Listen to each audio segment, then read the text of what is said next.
Eu queria, então, apresentar o nosso primeiro palestrante, o Edilson Osório. Eu vou fazer algumas menções referentes ao currículo dele.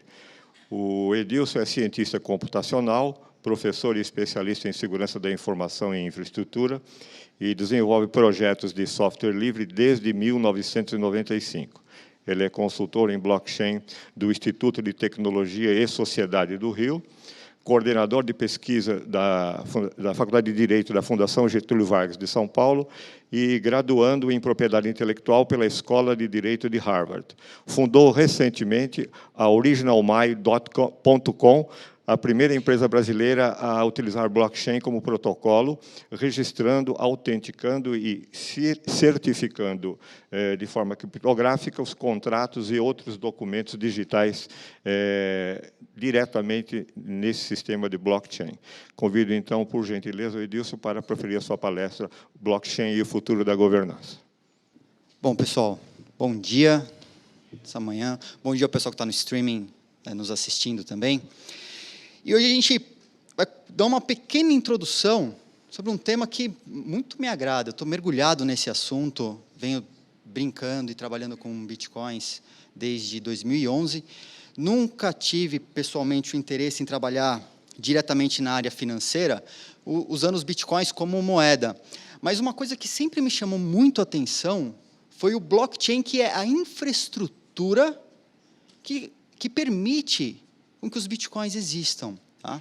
Então, embora o Bitcoin seja uma das inovações mais disruptivas, acredito que da nossa era, o blockchain, essa infraestrutura que suporta a tecnologia, ela é tão importante quanto, porque ela possibilita inúmeras inovações e muitas tecnologias novas que podem surgir a partir dele, que vão realmente mudar a forma como nós nos relacionamos em sociedade.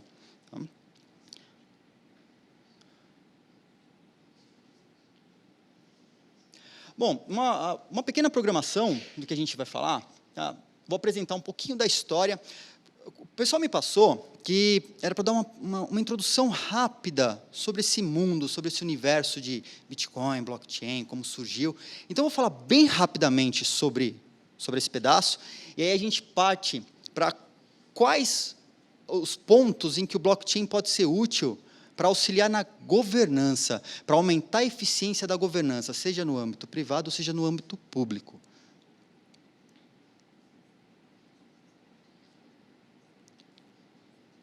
Tá, até eu pegar a manha desse trocador de slides aqui. Né? Bom, vamos lá. O dinheiro. A gente sabe que o dinheiro, como moeda, ele tem algumas peculiaridades. Né? Então, muito provavelmente, a principal característica do dinheiro é que ele te dá direito à troca de algo. Tá? Então, o dinheiro como moeda, ele é um direito. E esse direito a alguma coisa, normalmente a troca de algo. Tá? Antigamente, o pessoal utilizava como dinheiro, utilizava animais, utilizava pedras, madeira, mais recentemente papel moeda. Né? Uma outra característica muito importante para o dinheiro ter validade como dinheiro, ele tem que ser escasso. Tá? Ele tem, ou pelo menos tem que ter ideia de escassez. Tá? E ele tem que ser fungível. Como eu disse no início, o dinheiro, se ele te dá direito à troca de alguma coisa, ele tem que ter um valor intrínseco equivalente àquilo qual ele está sendo trocado. Tá? Então, ele tem que ser aceito. Tem que ser, para ele ser fungível, a pessoa com quem você vai executar essa troca, ela tem que reconhecer que aquilo tem um valor e que aquilo pode ser trocado por outra coisa. Bom, o Bitcoin, ele é uma evolução do dinheiro, tá? Do dinheiro como nós conhecemos, do dinheiro como papel moeda, que é emitido pelos bancos centrais de todos os países.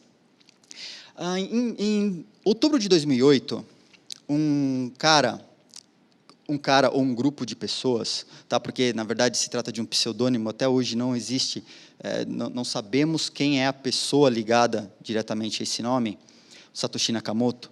Ele desenvolveu um paper, um white paper, que mostrava um meio, através da tecnologia, em que você poderia executar trocas de dinheiro. É uma espécie de dinheiro, realmente o dinheiro eletrônico, tá? Equivalente à moeda tradicional. E uma característica desse dinheiro eletrônico é que ela traria a escassez do mundo real para o mundo digital. E nunca ninguém tinha conseguido resolver esse problema, né? Primeiro, a gente chama isso de double spending. Como não fraudar esse dinheiro, você gastar esse dinheiro 2 vezes, e como fazer com que ele fosse escasso, para que ele pudesse ter um valor. Tá?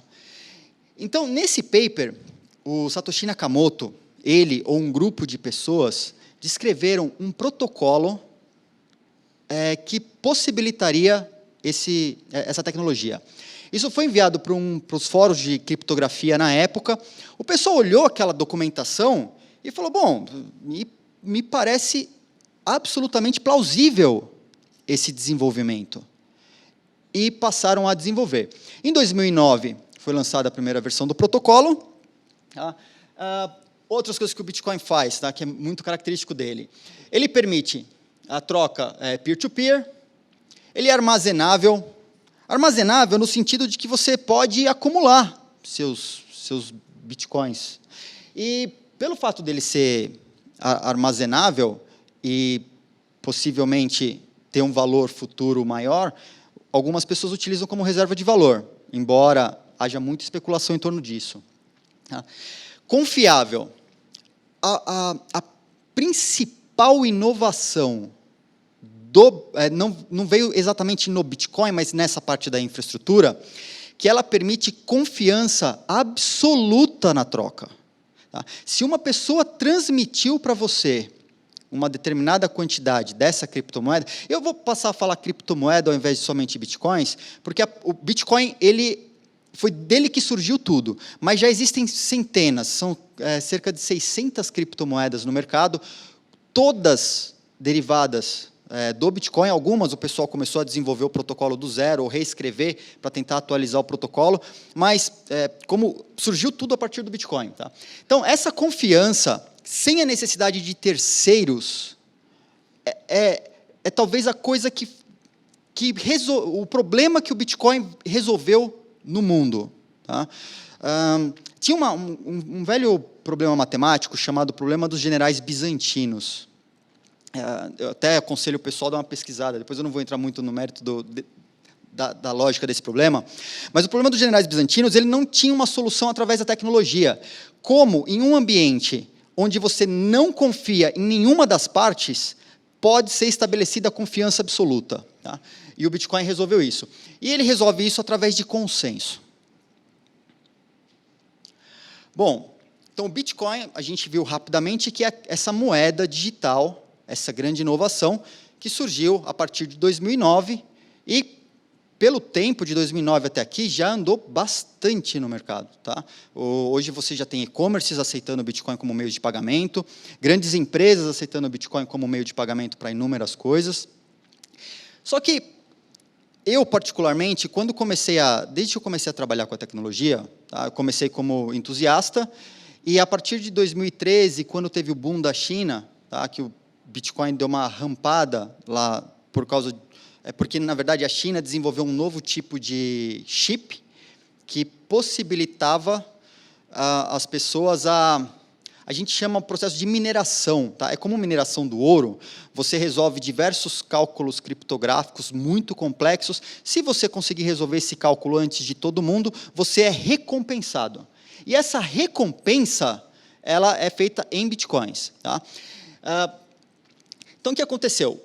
Em 2013, a China lançou um novo chip que possibilitava essa mineração. Ela fazia esse cálculo criptográfico, esse cálculo matemático para quebrar essa fórmula criptográfica de maneira muito mais rápida. Tá?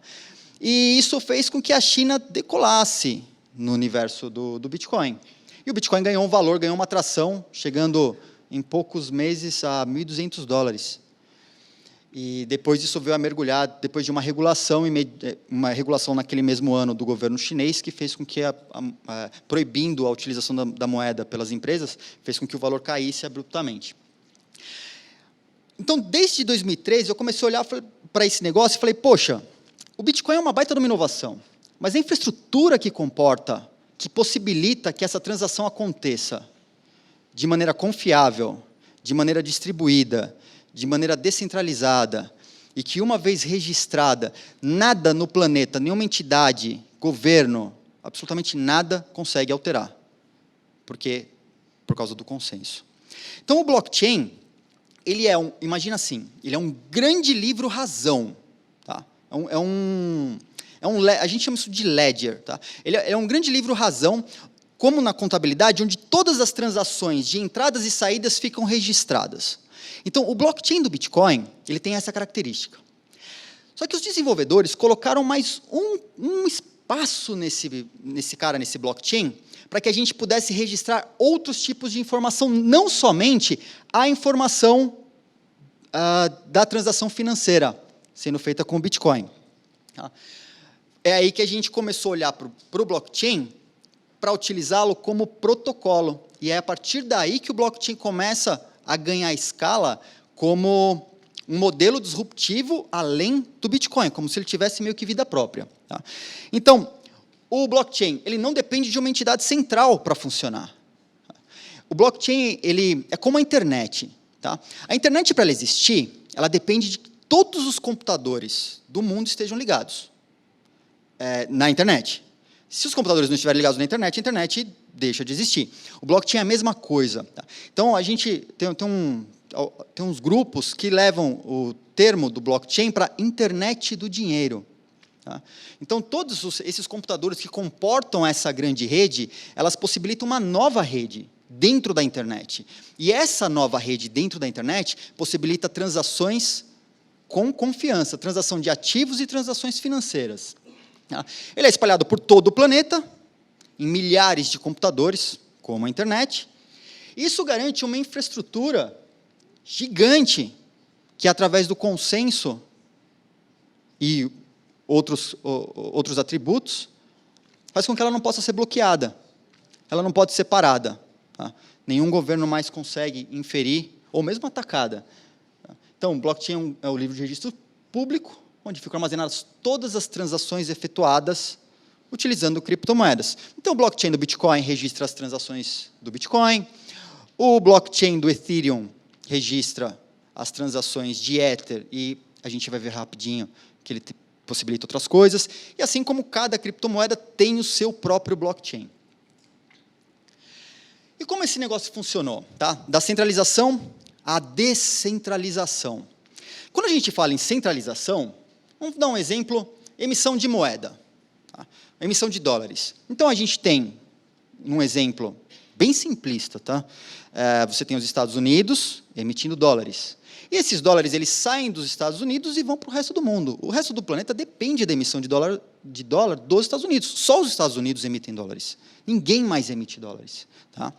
Quando você fala em descentralização dessa rede, você diz que todos os nós dessa rede, todos esses milhares de computadores, eles se conectam entre si e carregam informações e copiam informações um dos outros para manter essa rede atualizada.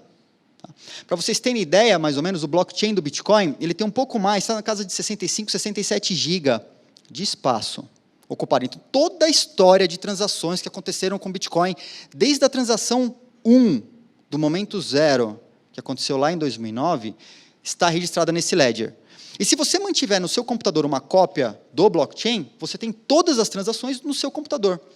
Isso faz com que, se uma pessoa mal-intencionada resolver alterar a informação em um dos nós, os outros nós, por consenso, conseguem perceber que houve uma tentativa de fraude.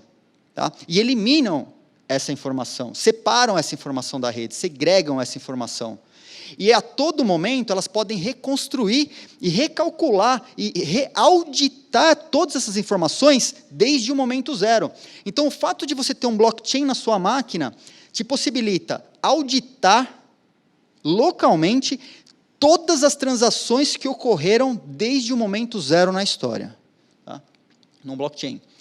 E essa característica dele ser distribuído, descentralizado, faz com que ele não possa ser parado. Rapidamente sobre as transações do Bitcoin, ela funciona mais ou menos como um e-mail. Tá? Então, a gente diz que, no caso do Bitcoin, a gente utiliza chaves públicas e chaves privadas. Eu não vou entrar muito no mérito de como isso funciona, mas imagina, de maneira bem simplista, tá, pessoal, que a chave pública é o e-mail do seu colega.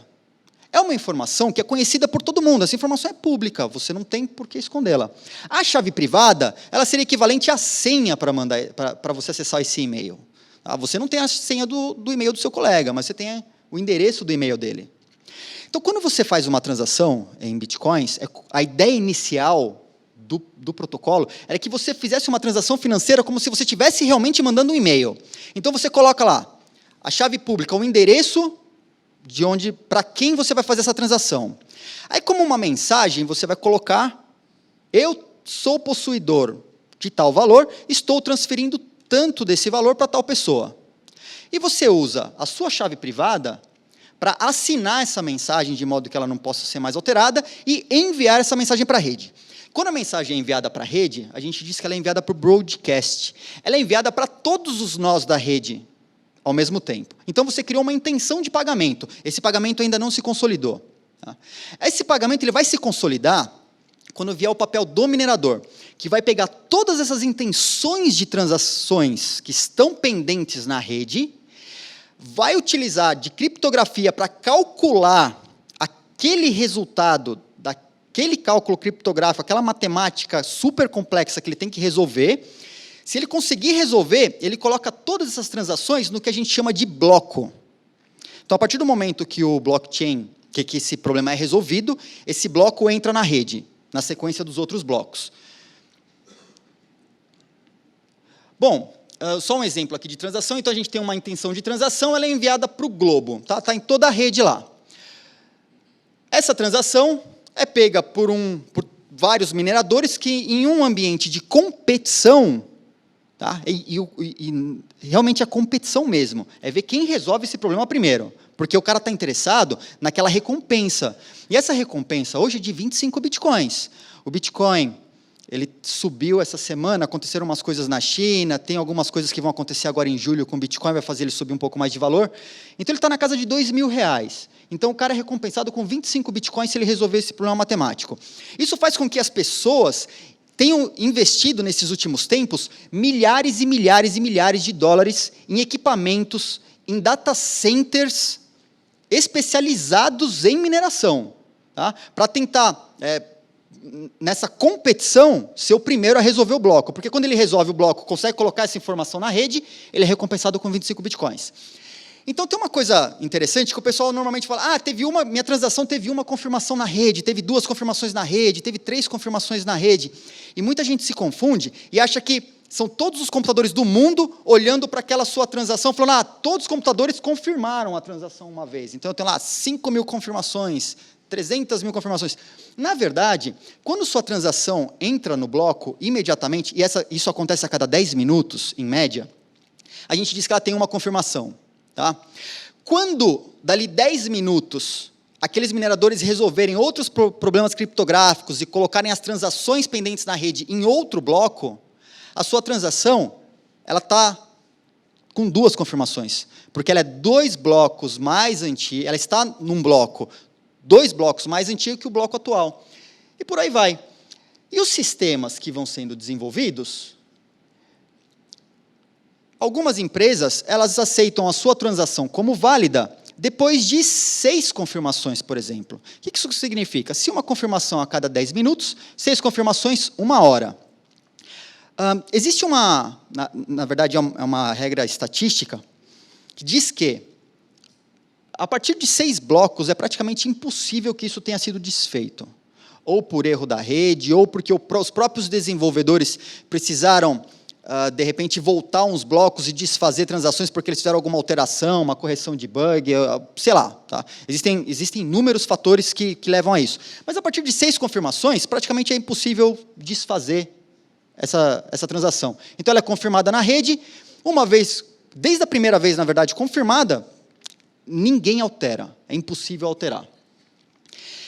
E aí vem o blockchain como protocolo. Então, ok, do pessoal que está aqui no auditório hoje, tá? Se houverem dúvidas, depois a gente bate um papo em relação a essa mecânica de como que o Bitcoin funciona. Tá?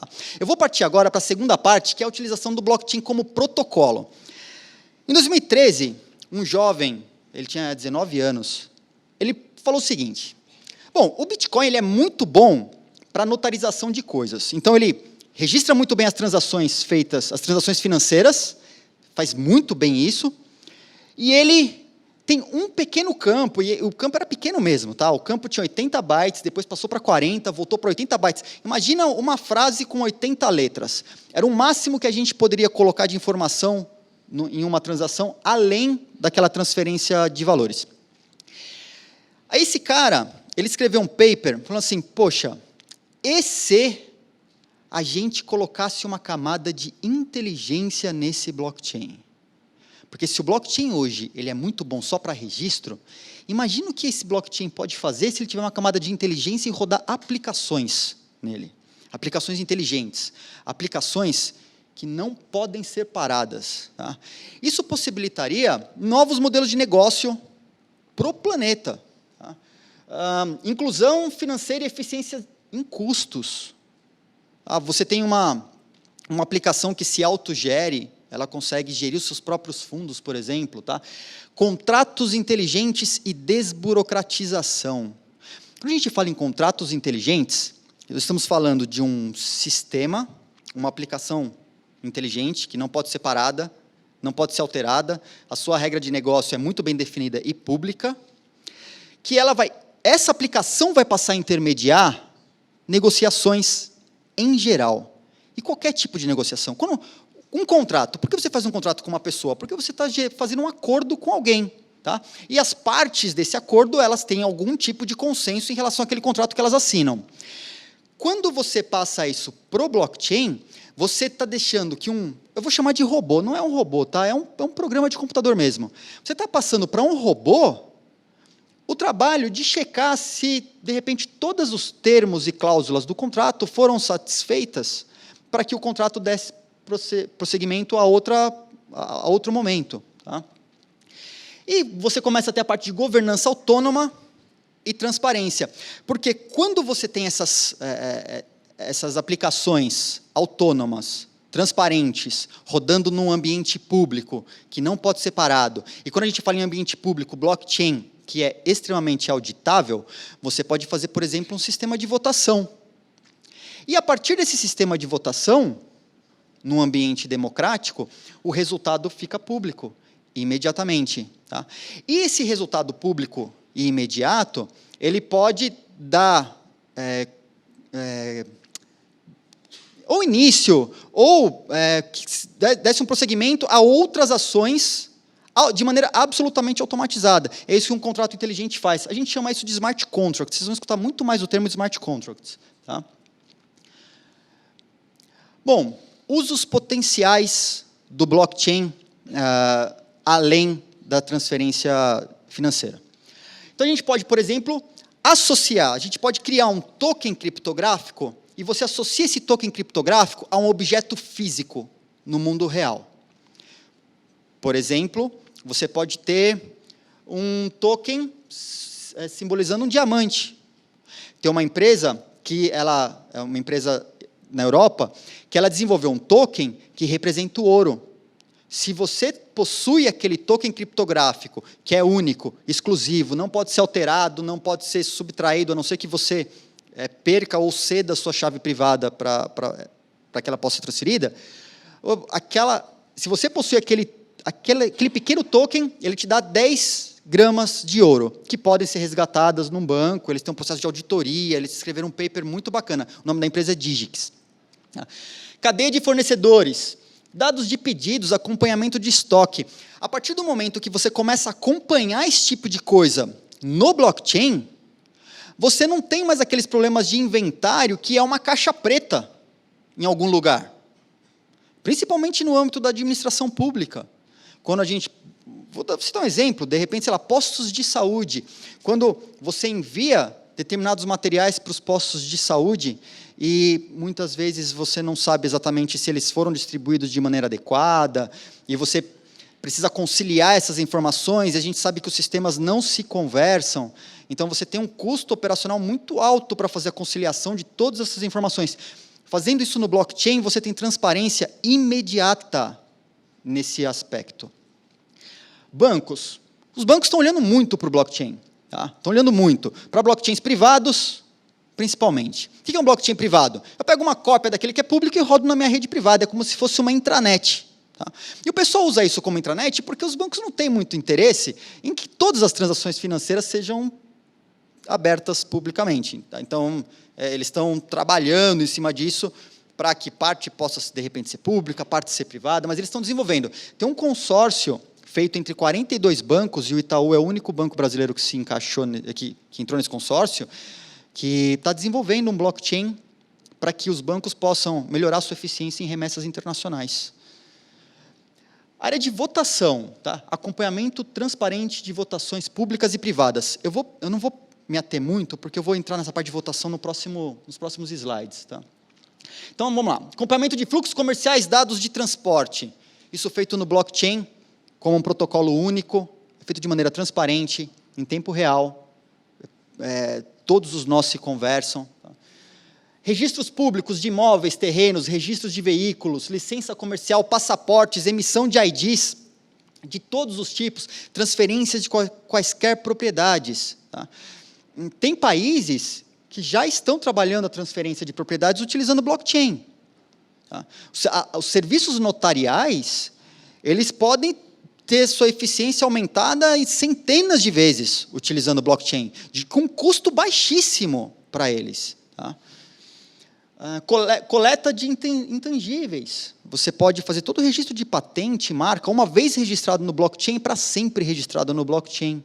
Você não tem, ou diminui os casos de disputa, você tem que manter uma base de dados central, que ninguém tem acesso. Se a informação deveria ser pública, no blockchain ela pode ser.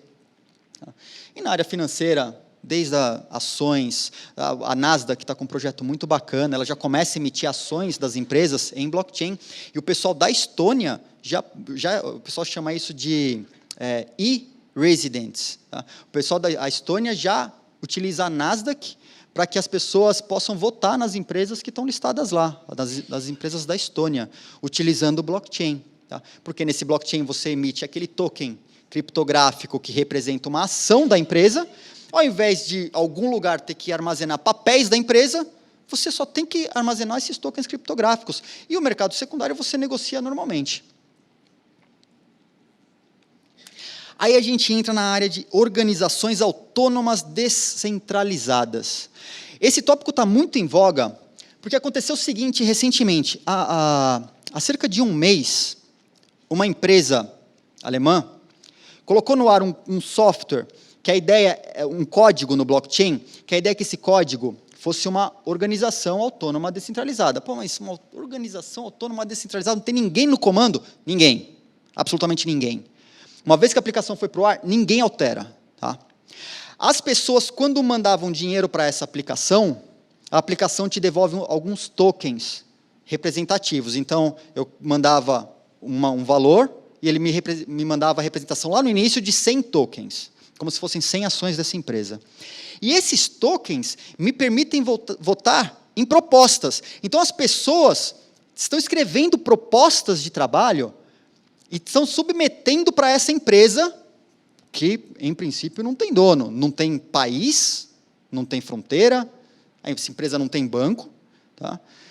Então, as pessoas submetem propostas e os detentores desses tokens aprovam essas propostas democraticamente. Se a proposta for aceita, o dinheiro que essa aplicação administra é enviado para o dono da proposta, para que ele possa executar a proposta, e um dos requisitos é que os lucros decorrentes do consumo desses produtos desenvolvidos a partir desse fundo, do financiamento desse fundo, retornem para o próprio fundo. Então, o seu próprio sistema devolve lucro para o fundo. Esses caras, quando eles desenvolveram o DAO, isso aconteceu por causa do Ethereum, que é esse blockchain com essa camada de inteligência, e é ele que permite isso. E aí tem alguns exemplos de aplicações existentes no mundo da governança. Tá? Vou falar bem rapidamente sobre cada uma. A BitNation. Os caras com menos de 100 linhas de código, 100 linhas de código. Quando a gente, quem trabalha em banco, quem trabalha com sistemas, sabe que 100 linhas de código não é nada para um programa de computador. É muito pouco. Tá? Esses caras da BitNation, com menos de 100 linhas de código, eles conseguiram criar um país que não está localizado em nenhum, não tem uma fronteira aqui terrestre muito bem definida, é um país na internet. E esse país, a ideia é que ele te forneça todos os serviços públicos que você tem num país físico, digamos assim. Você pode se casar nesse país, eles têm cartórios, eles provêm serviços legais, como advogados, tem cortes de justiça, tá? Tem câmaras, tem embaixadores. A Slockit é do mesmo pessoal que fez aquele sistema que eu falei, que é o DAO, da Organização Descentralizada. O que esses caras fizeram? Eu considero o projeto deles genial. Pensa uma fechadura. Todo mundo já conhece o Airbnb. O Airbnb é bem falado no mundo. Aí, quem viaja muito, ao invés de alugar uma casa, você reserva um local pelo Airbnb, ao invés de ficar no hotel, de repente. Os caras desenvolveram uma fechadura inteligente com Ethereum. Essa fechadura, quando ela está numa porta qualquer, se você quer locar aquele local, você quer fazer a reserva daquele local, você não conversa com o dono da casa, você não conversa com o hotel, você fala com a fechadura. E aí você manda um sinal para a fechadura, fechadura, quando que você tem tempo disponível aí que eu quero locar? Ela fala, tenho tais dias. Aí você fala, beleza, eu quero tais dias, ela fala, custa tanto. Você manda dinheiro para a fechadura. Tá? Você não manda dinheiro para uma empresa, você manda dinheiro para a fechadura. Aí a fechadura se reserva para aquele período. E te envia, em troca, uma chave criptográfica que te permite o acesso àquele local. O acesso físico àquele local. Ok. Aí, se a fechadura, de repente, percebe que ela teve algum dano em um sensor, alguma coisa, essa fechadura, através do blockchain, por causa do blockchain, ela pode, por exemplo, fazer uma licitação, encontrar uma empresa de manutenção a um preço acessível, contratar essa empresa de manutenção, pagar pela empresa de manutenção e ter o serviço de manutenção. E, no fim do mês, a fechadura divide os lucros com uma empresa mantenedora, que, no caso, é o pessoal da Slockit que desenvolveu. Tá? Esse projeto é fascinante. A Nasdaq já está começando a trabalhar com leilões privados. Os e-residentes da Estônia já podem votar em empresas listadas na Nasdaq, utilizando o blockchain. A OneName, eles estão desenvolvendo uma identidade única global, que pudesse ser utilizada por países, em passaportes, porque uma vez registrado no blockchain, como eu venho dizendo várias vezes, uma vez registrado no blockchain, para sempre registrado no blockchain. Então, você tem uma identidade única global. Eles estão negociando com países que comecem a aceitar esse modelo. A Estônia, mais uma vez, através do BitNation, foi a primeira a começar a utilizar um modelo parecido. E o DAO é essa empresa descentralizada que o pessoal da Slockit lançou. E só para vocês terem ideia, quando eu falo assim, mas é um programinha de computador, está lá. Esse programinha de computador arrecadou 167 milhões de dólares em um mês e pouquinho. E sabe quem pode tirar o dinheiro de lá? Ninguém. No planeta. Nenhuma pessoa, nenhuma empresa, nenhum banco, nenhum governo. Esse dinheiro está lá, sendo gerido única e exclusivamente por uma aplicação, por um robô. Tá? E esse dinheiro só vai ser enviado para as propostas caso elas sejam aprovadas pelos detentores dos tokens mediante votação. Tá? Tem algumas particularidades em relação ao modelo de governança que eles têm, eu não vou entrar muito no detalhe, mas eu acho que vale a pena dar uma pesquisada no assunto. Tá?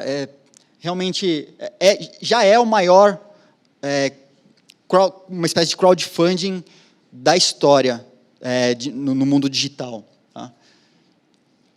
O DDAO, né, DDAO, ele funciona assim, como eu estava explicando. Você tem a aplicação central, os contractors são os caras que mandam as propostas, os detentores dos tokens votam nessas propostas, se a proposta for aprovada, esse valor é recebido para o desenvolvimento do produto. Tá? E o produto devolve o lucro para o DAO, preenchendo aquele funding de volta que ela recebeu. E aí temos o OriginalMy.com, que é a primeira e atualmente a única empresa brasileira que trabalha exclusivamente no blockchain do Bitcoin e do Ethereum, fazendo registros e prova de autenticidade de documentos. Tá? E ela foi ranqueada recentemente no top 100 das empresas mais influentes no universo do blockchain global. Então, a OriginalMy, ela faz prova de autenticidade de documentos digitais, ela permite o resguardo da propriedade intelectual, no caso de direito autoral, principalmente. Ela assina contratos de maneira confiável, então você tem um documento registrado cuja autenticidade está no blockchain, você pode assinar esse contrato via plataforma, e a parte bacana é que você começa a não ter mais papel e caneta nesse trâmite de contratos, e principalmente no mundo das startups, onde você tem um sócio. Aqui em São Paulo, você tem o seu co-founder, lá nos Estados Unidos, e você tem desenvolvedores na Malásia, na Índia. E é muito difícil você coletar a assinatura de todo mundo no estabelecimento da empresa ou nesses contratos. Então, quando a gente começa a ter contratos que podem ser assinados e ter sua validade jurídica internacionalmente reconhecida, você diminui essas distâncias. Né? Então, para empresas pequenas, como a própria OriginalMy, você amplia o leque de possibilidades, inclusive na contratação de serviços. Tá? Comprova a integridade de documentos, mesmo sem armazená-los, a gente procura utilizar uma técnica, que ela é uma derivação do Zero Knowledge Proof, ou seja, sem ter conhecimento do documento, nós conseguimos garantir a autenticidade dele. Tá? É uma derivação desse modelo. O OriginalMy não faz a guarda do documento, então, se a pessoa registra um contrato, onde ele coloca como uma garantia um imóvel no valor de 10 milhões de reais, eu não quero ter a preocupação se essa informação vazar, não vai ser da plataforma do OriginalMy. Tá? Essa informação ela não está no OriginalMy, mas sem a posse do documento ele consegue verificar a autenticidade. E autenticar conteúdo na web, como o papel da ata notarial, onde você vai no cartório, pede para um notário escrever em uma ata aquilo que ele vê na tela, naquele momento, e esse documento é anexado ao processo. Ele consegue fazer esse tipo de autenticação para conteúdo web também. Com isso, a ideia é trazer o blockchain para o dia a dia das pessoas e fazer com que elas possam, principalmente na parte de desburocratização, tá? Você desburocratizar processos. Você tornar os seus processos mais eficientes em todos os aspectos. Né? Sempre pensando, o que eu faço? Ele pode ser auditado? Pode. É íntegro? É. Ele está naqueles pilares da segurança da informação, onde você tem confidencialidade, autenticidade, integridade do documento. Aí você ainda tem alguma coisa sobre a legalidade dele. Né? A ideia do blockchain, não só com o OriginalMy, mas a ideia de trazer o blockchain para o dia a dia com propostas inovadoras, principalmente no âmbito público, é trazer transparência. E a gente sabe que transparência e rastreabilidade diminui absurdamente a chance de fraudes, aumenta a eficiência, reduz gastos, e a corrupção, que é um tema que está tão em voga no nosso país, ela pode sim ser resolvida, ou pelo menos mitigada consideravelmente com o uso do blockchain. Bom, pessoal, era isso que eu tinha para apresentar, e a gente deixa as perguntas para o painel. Obrigado.